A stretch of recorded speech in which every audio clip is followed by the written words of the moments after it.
Happy WorldPride!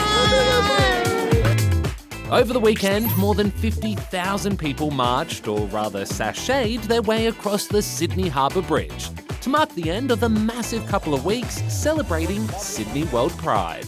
Especially to be out, to be proud, to be part of the community. It means a lot to be walking across the Harbour Bridge with all of these people, carrying all of this history, and standing proud and saying, here we are in all our diverse arrays. And the whole of our queer nations from the Pacific are all here to celebrate this special occasion.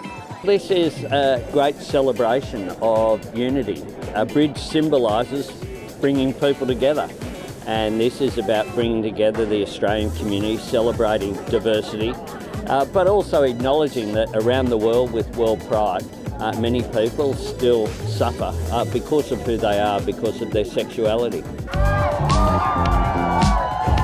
Yep, apart from being a really great excuse to fill the city with rainbows and wear something with a bit of extra razzle-dazzle, Sydney WorldPride is an event that promotes and celebrates the LGBTQIA+ community on an international level.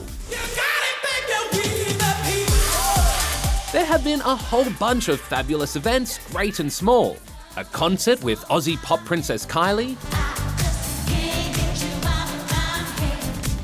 exhibitions telling important queer stories, stacks of sporting events, a dedicated First Nations gathering space, 𝗦𝗧𝗢𝗥𝗬 of Thirst for WorldPride, and of course, right at the heart of it all, the Sydney Gay and Lesbian Mardi Gras! Which was hosted on the ABC by ABC Queer's 𝗦𝗧𝗢𝗢𝗥𝗬, everyone's favourite weatherman Nate Byrne, and oh yeah, little old me. Yes, this is my natural hair. And Sydney is This year's Mardi Gras was particularly special for a number of reasons. For starters, it was back on Oxford Street for the first time in 3 years. And this year, the parade marked its 45th year since the first one in 1978. 4, 6, 8, Back then, it was actually illegal for men and women to be openly gay. And what started as a way for people to express and celebrate their identity quickly turned violent when police took over the lead float and arrested 53 people. I watched the police picking people off and really violently assaulting people, initially lesbians. I got a dustbin lid thrown in my back, I knew because it really, really hurt.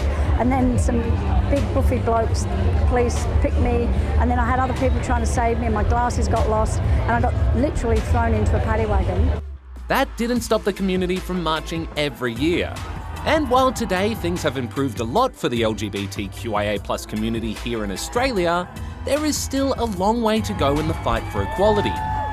We have an opportunity to celebrate all of our communities and all of our people coming together.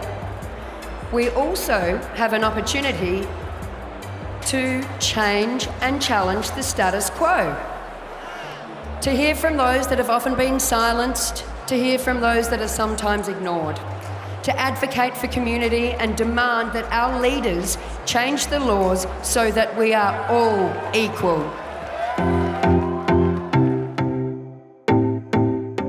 That's actually another really big part of WorldPride. And this is the first time it has been hosted by a country in the Southern Hemisphere. So there has been a lot of representation from Pacific Islands, as well as Asian communities, some of which don't have the same rights that we have here. Last week, there was a massive human rights conference where people spoke about issues faced by the LGBTQIA+ community, as well as what hopes the community has for the future. We are told that because we can get married now that everything's fine, and that's a lie. And as Sydney prepares to pack down and clear out all the glitter and confetti, there are many that say Pride doesn't stop here, and that it's important to continue to celebrate and advocate for the LGBTQIA+ community every day of the year.